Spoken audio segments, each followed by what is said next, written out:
Creating great products isn't just about product managers and their day-to-day interactions with developers. It's about how an organization supports products as a whole, the systems, the processes, and cultures in place that help companies deliver value to their customers. With the help of some boundary-pushing guests and inspiration from your most pressing product questions, we'll dive into this system from every angle and help you think like a great product leader. This is the Product Thinking Podcast. Here's your host, Melissa Perri. Hello, and welcome to another episode of the Product Thinking Podcast. Today, we're going on a wonderful journey back to the origination of the term growth hacker from someone who helped coin the term. We're joined by Hiten Shah, who is the co-founder and CEO of Nira. Since 2002, Hiten has co-founded 4 SaaS businesses, and 2 were very early in the product analytics space, and I actually used them in my early product management jobs. They were Crazy Egg and Kiss Metrics, for those of you who were in product management back then. Hiten has been at the forefront of many movements in software development and startups, and has seen so much happen at the intersection of product, marketing, and SaaS. I'm excited to dive in to all of those topics with him today, but first, it's time for our Dear Melissa segment. So our question for the week. Dear Melissa, we're working hard to convey to the team why software timelines and due dates are impossible to get right, and we're more interested in producing quality work than delivery on time. Do you have any advice on how to explain the why behind the we don't have a timeline concept to customers? Are there any examples out there of SaaS companies who do this well? All right. So one thing that I'm going to say that might be a little controversial here is that if you tell customers that we just have no timelines and we're not going to be able to tell you, they're not going to like that. And especially if you're working with B2B customers. Individuals might have a higher tolerance for these things, but businesses certainly don't. Now, there is a good middle ground where you do not have to promise hard dates, but you can at least tell people things are coming up. And you don't want to overcommit to specific dates, but you do want to give them a general idea of when things are being prioritized on the roadmap. A lot of people do now, next, later roadmaps, and that works pretty well in SaaS businesses. But there's an expectation that if we're working on it now, it's probably going to be out within the next quarter or 2. If we're working on it next, it's probably going to take, you could say like by the end of the year. And then later, we don't have a timeline at all for you. I can't promise you that is coming up. With customers, you want to really stick to the now and next, right? Things that you know that you're working on that will be released and things that you know will be next up because you prioritize them.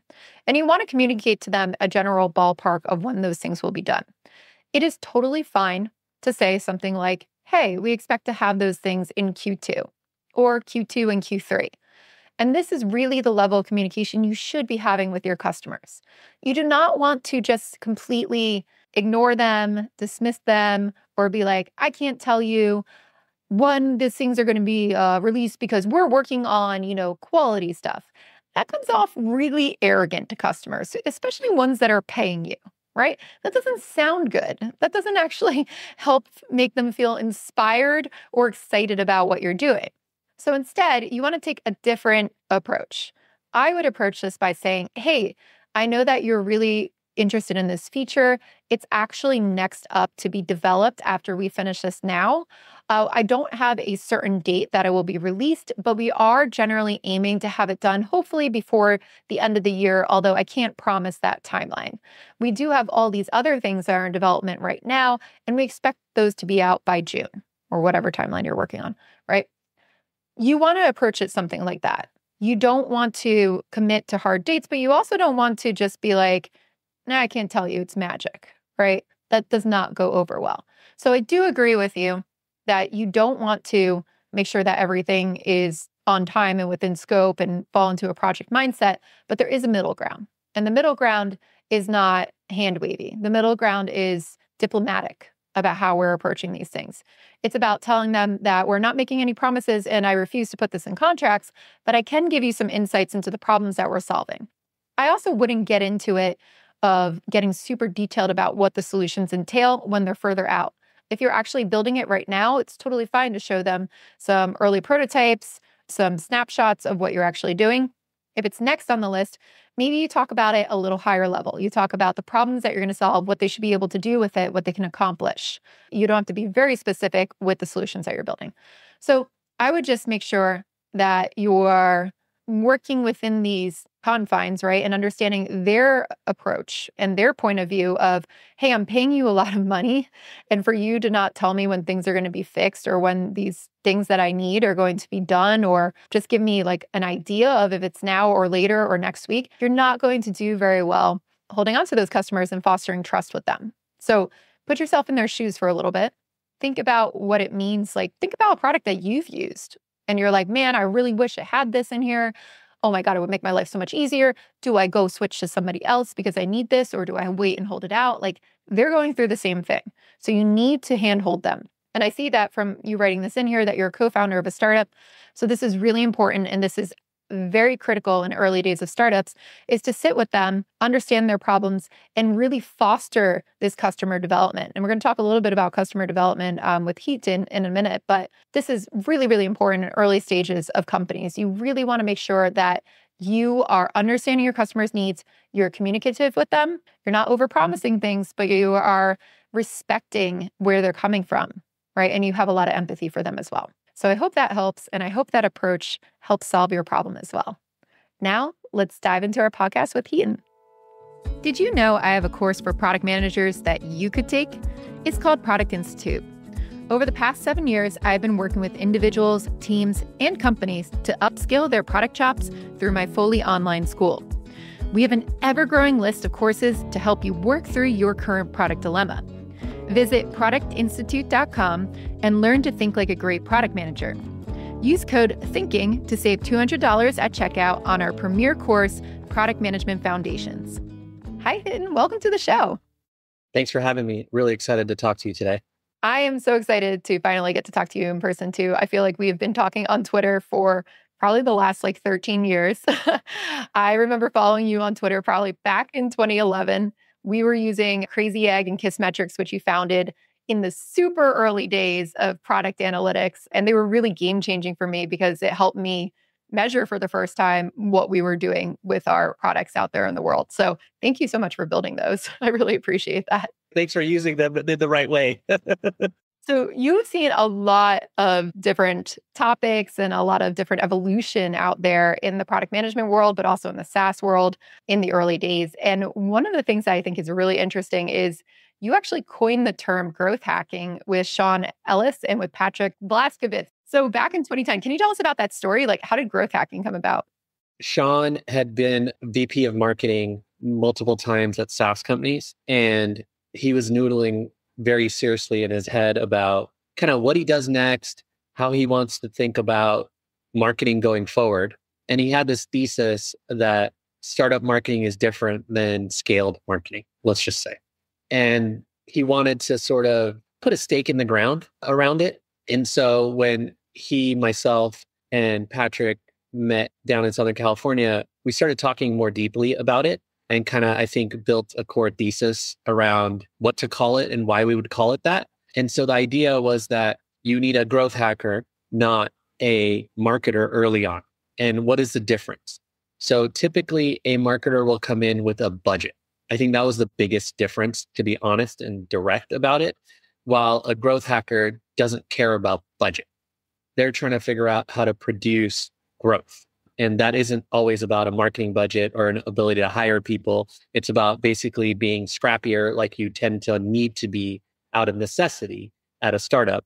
And basically, Sean came up with the trend and what was going on in the world. And I think all these sort of terms, if they don't hit on something that's going on in the world and there is a ton of tailwind on it, which means like you're getting pushed forward, whether you like it or not, they don't work. And work meaning they don't become as popular as growth hacking or lean startup have now become. Both of those had a lot of tailwind. So it was created at a time when we needed to understand how startups should be doing marketing. That's the short sort of TLDR. And then Sean Ellis had not just that, but he had a very strong thesis about when this person should come into the company too.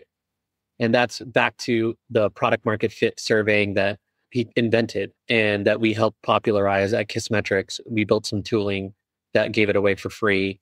And then now that's become had a resurgence a few years ago when Rahul Vora at Superhuman decided to create the product market fit engine. sort of concept, which at the core was the surveying methodology.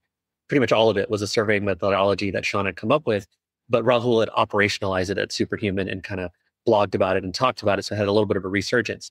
So it's hard for me to talk about growth hacking in the traditional sense that I'm going to call traditional now because that's what it's turned into. So it's turned into hacks.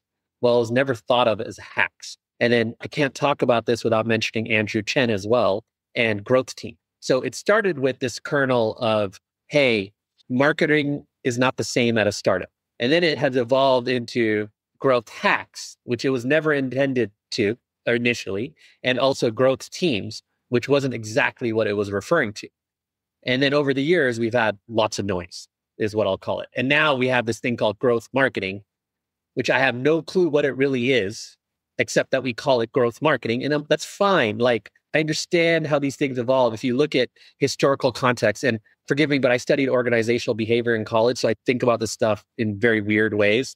But basically, a lot of terminology, this is kind of what happens. You come up with it, and then either it loses steam. So for example, the one that I think should come back again is customer development, but people don't understand it. And that Steve Blank's traditional customer development is extremely valuable. But a lot of these things just get ingrained in our processes, and then they lose the terminology. And I don't think that's a negative thing. I think that's good for the world.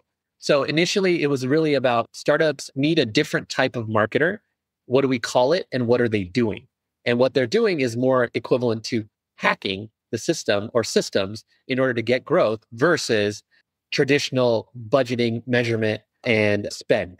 Because at that time, ad spend was still like probably the top channel and the top way people thought about marketing. So for people who are probably not super familiar with like what good growth hacking, right? In the sense that you guys thought about it as startup marketing is compared to what growth hacking is today, like what happened, right? And what are people doing as a practice that maybe doesn't make it as valuable, or maybe it is valuable, but it's just not as intended? Like what do you see as the differences now? We went really quickly into a world where people wanted to know all the tricks that a growth hacker, or the tactics, I should say, that a growth hacker was using. And those turned into this terminology around growth hacks. And I think part of the issue is the word hack. Just like with lean startup, part of the issue is the word lean. It causes people to have misconceptions about what it really means. Because a hack is like a hack job, something janky, something that is incomplete or was just duct taped together. That was never the intention of what a growth hacker does when the terminology was sort of originated. But what it turned into is everyone wanted to know the trick to get users to convert at a higher rate, for just a very basic way to say it. And then it turned into all these things called growth hacks. I'm really happy that there aren't blog posts anymore about the 10 growth hacks to save your SaaS business or to grow your SaaS business or whatever, because I think people learned the hard way that that's not exactly the point. Oddly, though, there's folks that work in growth or marketing today that I still see, like I've given feedback to people that have written brilliant pieces of content. And if I get to see it before they publish it and it has growth hacking as the title or in there, I tell them, hey, please don't use that. It's not going to resonate. The reason it's not going to resonate is everyone's tired of that, because the realization we all have now, there is no quick win. There is no silver bullet. There is no real hack that's just going to make it magically work. Part of the reason is something that in marketing, I think people tend to know pretty well, which is tactics get less effective over time as more people use them. So of course, the growth hack that worked 10 years ago is not going to be as worthy of even trying today, simply because it's either table stakes and you're already doing it. So there's nothing to try, you're already doing it, or it's just not as effective. And there's a lot of reasons for that. Usually it has to do with platforms that you're using changing, or more people using the tactics. So then users, customers, people, they tune it out and and the response rates and the conversion rates go down from those tactics. I feel like a lot of those tactics got borderline shady early on too, right? I remember you'd sign up for a product and it immediately wanted to connect with like all your Gmail contacts or all your LinkedIn contacts, and then email them all on your behalf saying you were invited to this product. And a lot of people, I think some growth hackers like took that and ran with it, thinking like, oh, this is fine. This is just like how everybody does it. But it started to cross these lines of borderline unethical because people didn't know what they were agreeing to, and that some of this stuff was going out there. So I remember the days of when people were like, oh, growth hackers, like when it got to be too much for anybody to deal with. What I was going to say is I love that you mentioned that about the, let's just call them spammy tactics, just for lack of a better word, because what got lost was product thinking in that process. So you ended up having a lot of growth hackers being hired to apply tactics without any logic or awareness of whether those tactics make sense for the actual business and the product that the business is creating. And so I think the product mindset kind of got lost because honestly, some of those tactics would just work for a while. They would have less efficacy and efficiency. And then, but people still kept doing them because they were told to do them, or they got a promotion because they did them, even if they didn't work that well, or if they were spammy and people didn't resonate with them anymore. So I'm glad you mentioned that because growth hacking and growth hackers in particular, the intention was to actually be embedded in the company across the board, not just be a siloed marketer, so to speak. So that was, I think, another nuanced piece of it, which is growth has to be sustainable and attached to your product, not some add-on. I think that's really important for people to remember too. And it kind of gets me wondering about product-led growth as well, and what you were talking about with these growth teams. I get a lot of questions now from people who are setting up product teams at scale, and a lot of people are trying to follow these rules of product-led growth. One, I have a question about what's the difference between product-led growth and I guess growth hacking. And then two, the people who do product-led growth, is that any different than product management, right? Like what's product-led growth and how does that kind of relate into this whole world? Without getting philosophical, because I can get philosophical about these categories, but let's keep it really tactical and strategic. I think product-led growth is a terminology that helped codify things that great product people were doing to help grow products. You could argue that without the idea of a growth hacker and growth hacks, product-led growth would never have any legs at all. You could also say that the folks at PayPal were doing product-led growth back in the day when they were saying, hey, we'll give you a free $10 and the person you invite, if they sign up for PayPal. Was that product-led growth? Was that a growth hack? What was it? I'd say neither, because the terminology didn't exist at the time. It was just really smart product strategy. So I would argue product-led growth is another word for freemium. Product-led growth is another word for impressive product strategy or luck in a market, like Slack. Like there's a lot of luck that led to Slack from a timing and they didn't screw it up early on type of thing. So to me, if you're on a product team or you're thinking about product development and you're thinking about product-led growth, then you should go back to basics and think about features, functionality, use cases that lead people to essentially bring other people into a product because of their usage of the product. That would be the way I would describe it. Some product categories have a natural fit with that, such as communications. So every messenger out there, it's not useful unless you have your colleagues, friends, acquaintances, whoever it is in the product. Are they doing product-led growth? No, they're building their product. It happens to have this functionality native to the type of product that's being built, where other people need to be invited that might not be at the same company, might not be your family, but there are people that you want to have an experience with or you need to communicate with. So I just take it all back to basics. That way, we're not throwing around terminology that people think mean different things. And that's one of the problems with some of the terminology today. If I say product-led growth to a product team, it's not going to have the same explanation across the team. Yeah, that's really true. And I see that, like I was saying a little bit before, manifesting in product management teams. And even before product-led growth became a thing, I was working with a company in New York City in 2015. That was a meal kit delivery company. And I was an interim head of product while the head of product was on maternity leave. And we were looking at these acquisition strategies, right? Like how to get people on. There was an acquisition problem. I was trying to figure out what was going wrong. And the CEO was like, oh, we want to hire you full-time as like our VP of growth.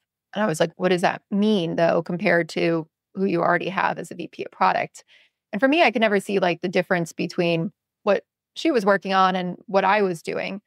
But it felt weird to just kind of like take off everything that was basically all the way up until the sign up, right? The homepage to the sign up, and then carve it out and be like, okay, that's yours, that's growth. And then this stuff was product, because so much of that feels like it goes hand in hand to me. And yeah, I see a lot of teams out there who are now what you were talking about in the 2010s, I felt like it was the growth teams. But now we're getting into like the product-led growth teams. And it's almost like a resurgence of those things are happening again. And people are not realizing that it's good product management all the way throughout, right? It's about understanding your product strategy and having a way for people to get on board and have a great time, right? And then tell their friends about it or their coworkers about it. And it's not more than trying to figure out what that is when it comes to your product. Couldn't agree more with the way that things have shaped up. I just wanted to mention one thing, which is it seems like a lot of this terminology comes about when things feel stale and static, and a change should happen in focus or a thesis that is kind of more relevant to the world. So as we got more people on the internet, growth hacking and growth became more of a top of mind thing. So I think product-led growth doesn't mean anything. I think product management does. Great product strategy does. And the folks at OpenView saw a pattern and gave it a label. And I happened to catch up with them early on and told them some simple things about repetition and examples and case studies. And they have been very successful since then at applying those things, because those are all things that I wish would have been done differently with both lean startup and growth hacking or growth hackers. Because if it was codified even more and structured the way product-led growth has kind of become, at least was for a little bit, I think it's more confusing than ever now, the room for misconception would be reduced. And that's kind of where we've landed now again, where I think there's a lot of misconceptions about it because it's so popular and people use it as a blanket term to mean a lot of other different things. And that's kind of what happens to most of this terminology, unless it's deeply codified properly. And I wouldn't say this one that's happened. And it's not a criticism of anybody. It's just the way the world kind of works. People run with great ideas. It was a great idea to codify that. And I can't say there's anything wrong there. But now we have a mess. And I think we're going to have new terminology. Someone tried to say customer development should be called customer-led growth recently. I don't like that. I don't want to invent new terms for things that we already do. That's crazy to me. That like people want to actually change that to customer-led growth. It's like customer development is like a core principle that has been taught at universities, is taught in many different fields. Like, I don't feel like we need to reinvent that. I think people just need to do it. And like a lot of people don't do good customer development at all these days. And that's usually where they're falling short. It's got nothing to do with the terminology. So yes, like people are not doing customer development. I've done polls on this and people don't even know what it means anymore. Are you eager to dive into the world of angel investing? I was too, but I wasn't sure how to get started. I knew I could evaluate the early stage companies from a product standpoint, but I didn't know much about the financial side. This is why I joined Hustle Fund's Angel Squad. They don't just bring you opportunities to invest in early stage companies, they provide an entire education on how professional investors think about which companies to fund. Product leaders make fantastic angel investors, and if you're interested in joining me at Angel Squad, you can learn more at hustlefund.vc/MP. Find the link in our show notes. So when you think about good customer development, like back to the Steve Blank days, what did he teach that you're not seeing happening out there in companies today? And like, what are people doing instead? His original book was extremely tactical and it walked you step by step. So you could pick up the book, apply the principles, and it would just happen. Like it would happen, meaning like you'd learn really fast. Now I think information is just spread and diluted. And that's the bigger problem. And there was also thing that's important to remember is that it's like a pressure cooker. If there's no pressure, there's no incentive to do these things correctly or codify them or anything. When there's a lot of pressure, that's when lean startup came about. That's when customer development came about. Product-led growth's a little different because it was created by a VC firm. Nothing wrong with VC firms, but they have different incentives than a founder or an educator like Steve Blank, or a operator turned educator like Steve Blank, or an operator turned evangelist. Not that he's just this, but like Eric Ries or like Sean Ellis, they evangelize the concept. And I think that OpenView has done a great job of evangelizing this concept of product-led growth. But what's missing today is the tactical, operational side of that. And it's almost too late once the terminology gets way ahead of some of that stuff. And so I think today we're just missing a lot of instruction, to be frank. And I think that's across the board about any of these categories we want to talk about. Jobs to be done, customer development, growth, whatever, product-led growth, lean startup. Like, yes, the information's all out there, but nobody knows where to find it. In fact, I'm educating people that I help out in one way or another, or that I talk to and sending them stuff.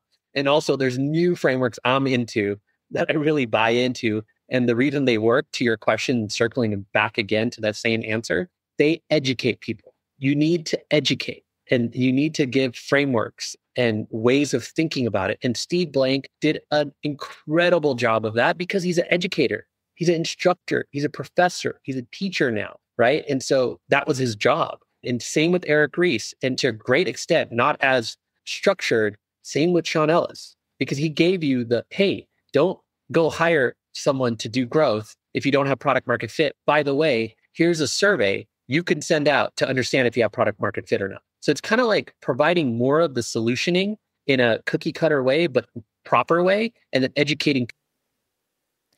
Did you know I have a course for product managers that you could take? It's called Product Institute. Over the past 7 years, I've been working with individuals, teams, and companies to upskill their product chops through my fully online school. We have an ever-growing list of courses to help you work through your current product dilemma. Visit productinstitute.com and learn to think like a great product manager. Use code THINKING to save $200 at checkout on our premier course, Product Management Foundations. People about solutioning. Like, so many things about lean startup are still extremely relevant, even if you don't believe in the thesis, which, again, hard to argue with the thesis if you really understand it, because it's not about spending less money. That's the problem with some of this stuff. So it's just more of an instructional mindset, and more of a professor, teacher, education-oriented approach would help these things not turn into, or take longer to turn into something messy where there's misinformation everywhere. I totally agree with that. I feel like every time you turn around these days, somebody's got like a new canvas or a new like framework that they're teaching, or here's a list of tactics that you can go do, but it's never really tied back to, okay, so this is when you would do it. Here's the context. Here's where it doesn't work. This is how you could do it wrong. Here's like when you would use it. Here's when you wouldn't use it. All of those things are so highly nuanced around a lot of these topics. And I saw this with Lean Startup as well. So like, I used to apply a lot of lean startup principles back to my job as a product manager. And I had a lot of people come in and ask me to teach them that. How do you do the experimentation? How do you do that? So I'd come to these larger companies and I would try to educate them about minimum viable products and experimentation and things like that. And they were getting such a bad rap early on, probably around like 2013, 2014, 15.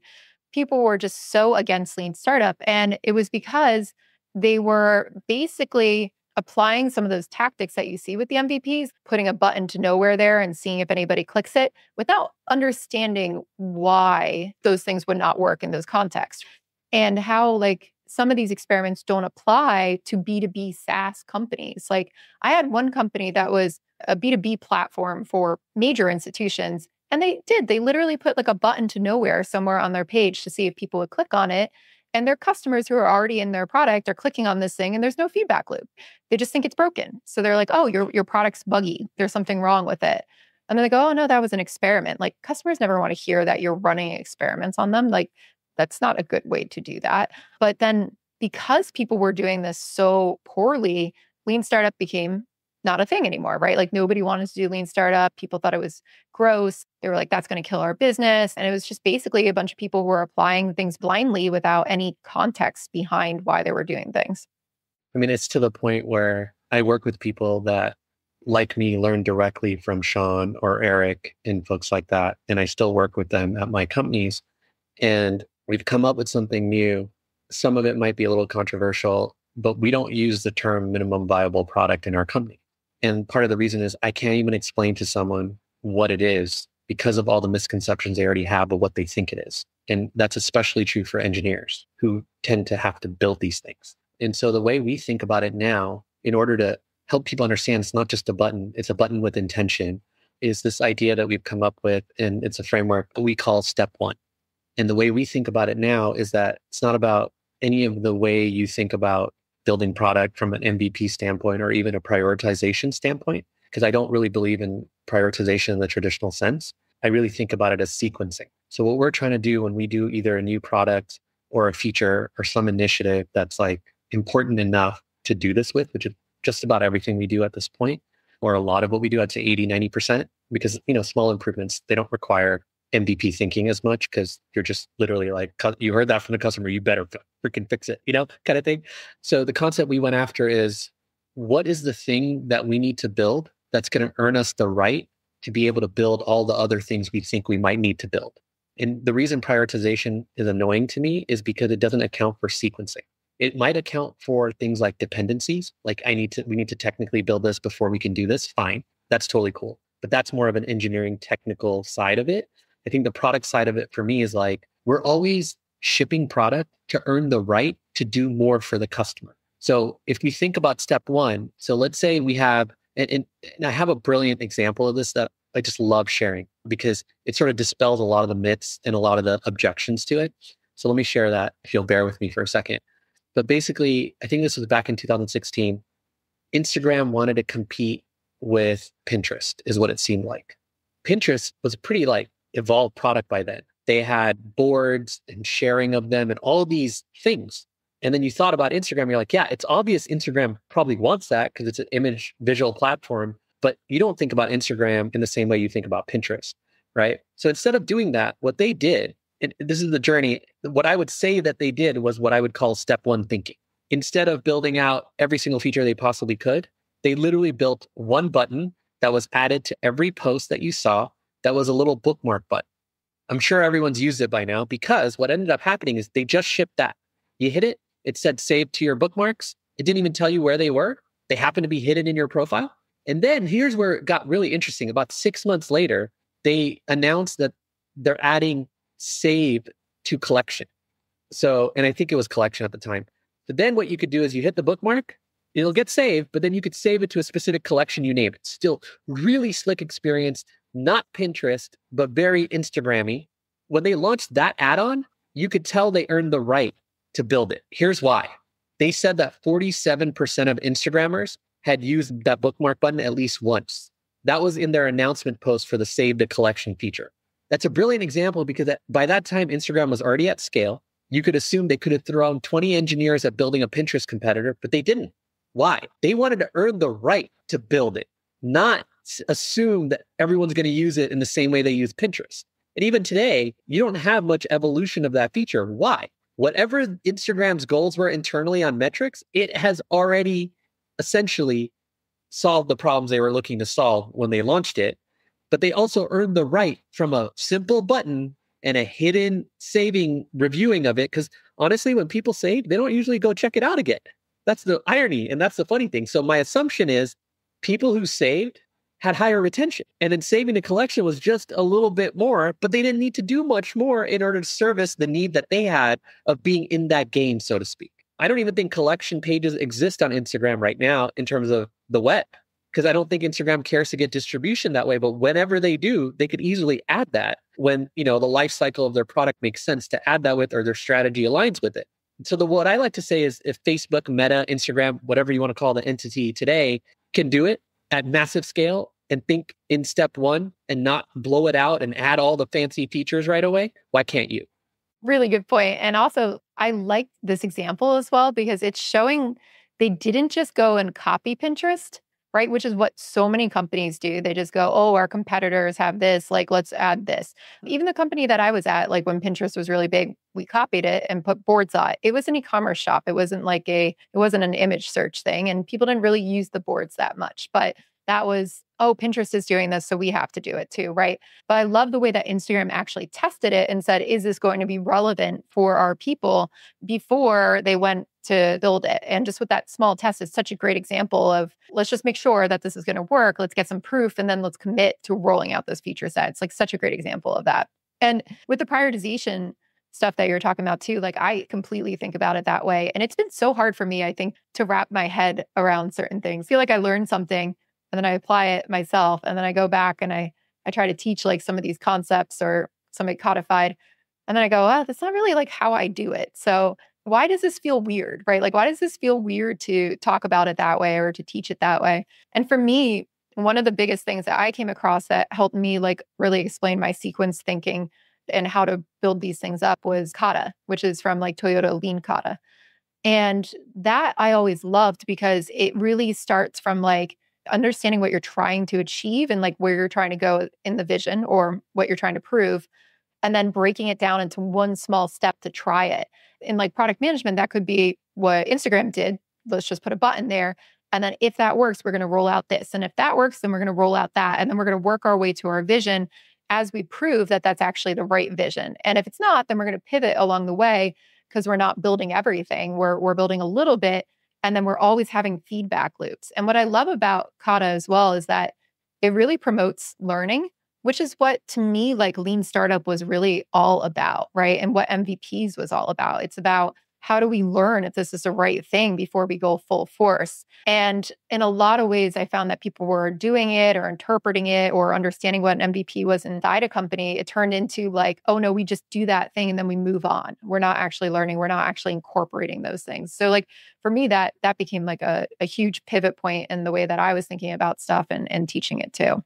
It's incredible how the concepts are fairly simple, but the application, because there's all this terminology and different people think about it differently for whatever reason, where alignment ends up being the first problem to solve, which is like, why are we doing this?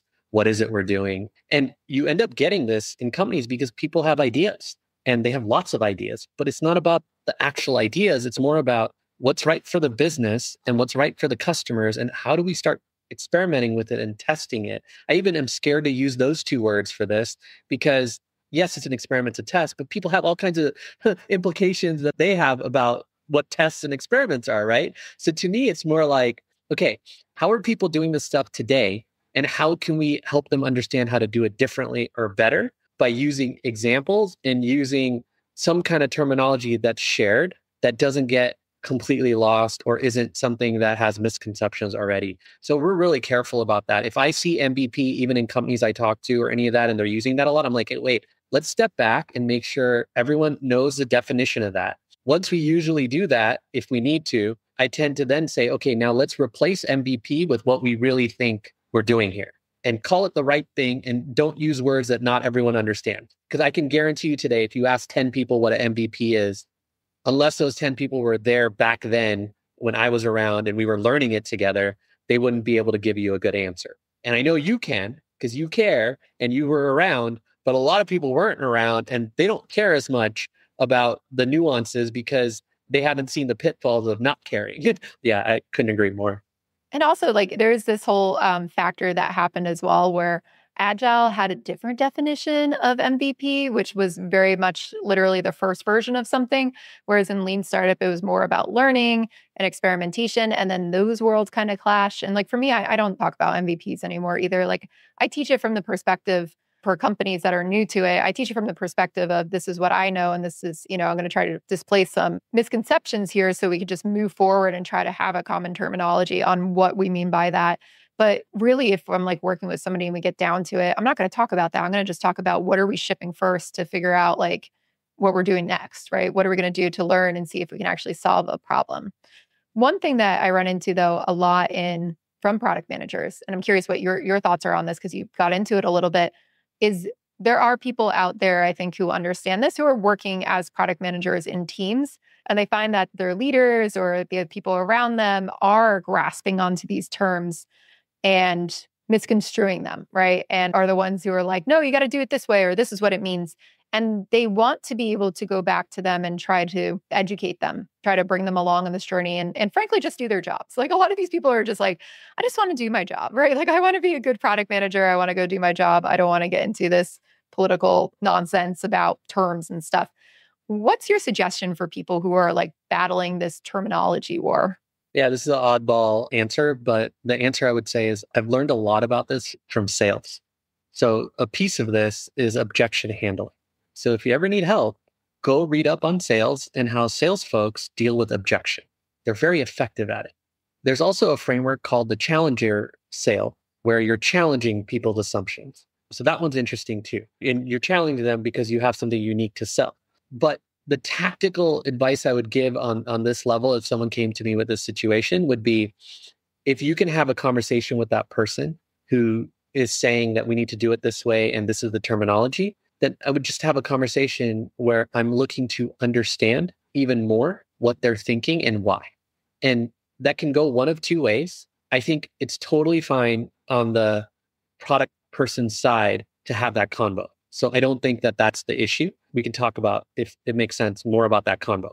But that convo will tell you how much room you have to get that person's mind to change. Because if you don't have enough room to get that person's mind to change, if you don't have the room, you might not want to continue being at the company if you have resistance to the way that they're thinking about it. And that's what you're really trying to determine here. And I like being blunt about it. One, I'm a founder, I'm a CEO. This is how I'd want to be treated. But like, I'd want someone to understand what I'm thinking and how I'm thinking about it. And then I need them to make a decision on whether they can either change my mind or not, which is fine, or they can't, and it doesn't work for them. And I know that's like super hard, like to swallow, so to speak, because you're just like, oh, like that means I might not be here. But yeah, but like, do you want to waste your time? And so to me, it's just a legit conversation, not about that leader or whoever's saying it to know that you're doing this, but more like, hey, I really want to understand what you mean on a deeper level without the terminology. So when you say MVP and you say we need to test buttons and stuff, what do you really mean? What do you want to accomplish? What is your goal with that? What is the outcome you want?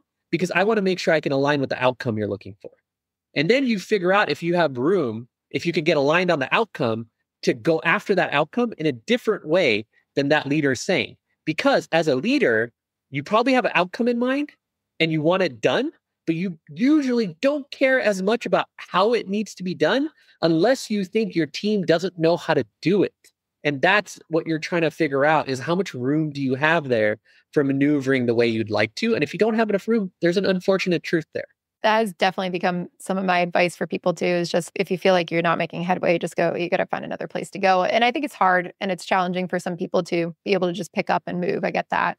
But at the same time, if you really care about that and you feel like you can't live at this company anymore, that's I think what you have to deal with the frustration and decide, am I going to be frustrated and just like suck it up and do what I need to do? Or do I want to find a place where I can really thrive? But I really like that you brought this back to sales, because I've never heard anybody actually explain it from that perspective. So I think those are great resources, and I'll link to them in the notes. I'll put them in there so people can look it up. But I like the way that you're thinking about it with leadership too, where it's like, let's align on the outcome and then I'll tell you how to get there and see if there's room for people to actually choose the tactics. I find a lot of product managers and a lot of team level people in general are really afraid to have those conversations with their leaders. And I think it's so important that they're not afraid, right? Like that they kind of get over that and start to have hard conversations. Because I've had a lot of conversations with people lately too about, how do I move up the ladder? How do I go from like a team level product manager to a director or product manager? I want to be a VP one day. And if you're not willing to have those conversations where it's like, let's get back to the outcomes, like you're never going to be able to lead a team. You're never going to be able to work with executives. That's the conversations that we have all day, every day, like in a C-suite meeting or a board meeting. Is people will be throwing terminology all over the place, but we'll just be like, whoa, let's back up. Let's just talk about what we want to do here. How are we going to get there? Here's the plan. This is what we're going after. And I feel like most leaders are not objected to that, right? Like, unless they think you can't do it, like you brought up. But if they think that the team can't do it, that's interesting to dig into as well and say, why is your leader not confident in your capabilities? And what are you doing as a product manager or as a team to make them not feel confident? A lot of that to me comes back to communication too, right? Like not clearly expressing your plans or what you intend to do, keeping it vague, keeping it to low level, very tactical, and not really showing that you've got ownership of this and that you're going to steer it forward. And I see a lot of people make that mistake and not communicate up. And that's a really good way for leaders to just lose faith in you too. What else have you seen steer those conversations where you feel like you're not going to get any room? The way I would think about it is, I don't think you're trying to have a conversation where you're trying to steer it anyway. What I believe and what has been most effective in every scenario I've seen of essentially managing up is essentially what you're talking about. It's like a conversation you're having with someone who has responsibility for your job, right? They can fire you. They probably hired you. They didn't hire you. They're still responsible for you one way or another. So I get the perceived weight of the conversation, but the conversation shouldn't be that weighted. I think you can do it not necessarily casually, because these are important conversations. So the words I use and what I have seen even managing up to investors work really well is the word alignment. So I would say, hey, I want to make sure we're in alignment of what goals, outcomes, and even the process that we're going to take to get to them before we start. Or a more brute force way to say it, if you're in the middle of something, is, hey, I think there's some misalignment. I just want to make sure we're aligned. So I'd love a 20-minute conversation to talk about 1, 2, and 3 so we can get aligned. And if they say, I don't want to have the meeting or something, be like, okay, can we do it asynchronously so I can at least lay out my impression of 1, 2, and 3, and then understand and make sure that it's aligned with what you're thinking. And so to me, these are alignment conversations, and that has been 100% effective every time I've done it. The reason is leadership knows they need alignment, because when they manage up, they're always looking to get alignment. Because the best leaders are always looking to be aligned in their execution with whoever is their boss, which is another leader, usually that's got a lot of responsibilities and a lot of people they're managing. And so the best way to think about it is just, are you in alignment? Are you not? And how can you use that word to help everyone get in alignment? And it's that simple. I have to tell you, it's effective 100% of the time. I think that's really good advice for all those product managers out there listening to us. Hiten, we talked about product-led growth as one of the hot topics and terminology that people should be watching out for right now. Is there anything else that you've seen floating around that people should keep a heads up for on these new growth terms or things that are coming out that you're like, make sure that doesn't spiral out of control?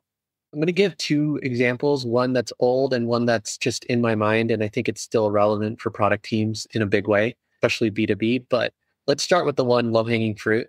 I am over the moon about a specific part of jobs to be done.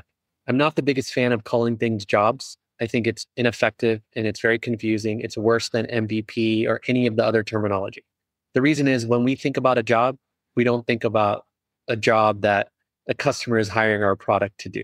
That's just not a natural way to think about the world, unfortunately. Much respect to everybody who worked on the framework because of what I'm about to say. There is a interviewing methodology called the switch method. It is highly effective and it's part of jobs to be done. And it helps you understand why people are switching to your product from other products or alternatives or whatever they were doing previously. And it also helps you understand why people are switching off of your product to other products or alternatives. If you haven't ever done that kind of interviewing, I would highly recommend you dig into it. It's called the switch method interview, and it's from Jobs to Be Done, and it is indispensable. Like, it is highly effective at helping you understand the events that go on in a potential customer or a customer's journey that lead them to switching products. That's one. Number 2 is the sales methodology called winning by design.